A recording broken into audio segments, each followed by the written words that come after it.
আসসালামু আলাইকুম। আমার বলার কোনো ভাষা নেই, কিভাবে শুরু করব সেটা বুঝতে পারছি না। আমার মতো সারা দেশের লোক আজকে হতবাক। এরকম একটা কাণ্ড হতে পারে আমরা কেউ কল্পনা করিনি, কারো ধারণার মধ্যে ছিল না। কিন্তু এই অবিশ্বাস্য জিনিস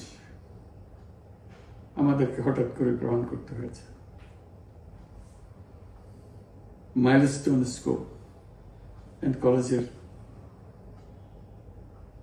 যে দুর্ঘটনা, প্রশিক্ষণ বিমান বিধ্বস্ত হয়ে এই কচি শিশুদের উপরে ঝাঁপিয়ে পড়ল, আগুনে পুড়ে মরল। মা বাপদের আমরা কি জবাব দেব? কি বলবো তাদেরকে? আমরা নিজেদেরকে তো জবাব দিতে পারছি না। অজানা শিশুদের মুখ সবার চোখে ভেসে উঠছে। সারা জাতি হতভম্ব বা ক্রুদ্ধ।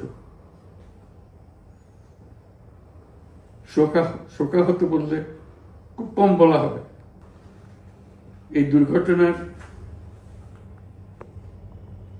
রেশ এখনো কাটেনি। এখনো লাশ আসছে হাসপাতালে, এখনো হাসপাতালে মারা যাচ্ছে। মা বাবা এখনো খোঁজ নিচ্ছে আমার সন্তান কোথায়, তাকে আর কোনোদিন চেনা যাবে কিনা। যাদের লাশ দেখছি তার মধ্যে আমার সন্তান আছে কিনা পৃথক করার তো কোনো উপায় নেই। এরা আমাদের সবারই সন্তান, হঠাৎ করে চিরদিনের জন্য চলে গেল। আমরা অবশ্যই তদন্ত করব, তদন্তটা তারা ফিরে আসবে না। আমরা চিকিৎসার ব্যবস্থা করছি, সবাই ঝাঁপিয়ে পড়েছে। সকল হাসপাতাল, সকল মানুষ ছুটে আসছে। আমরা সবার কাছে অনুরোধ করছি, হাসপাতালে ভিড় করবেন না, কারণ যারা আহত তাদের জন্য এটা ভালো না। তারা তাদের শরীরে রোগ প্রতিরোধের শক্তি নেই।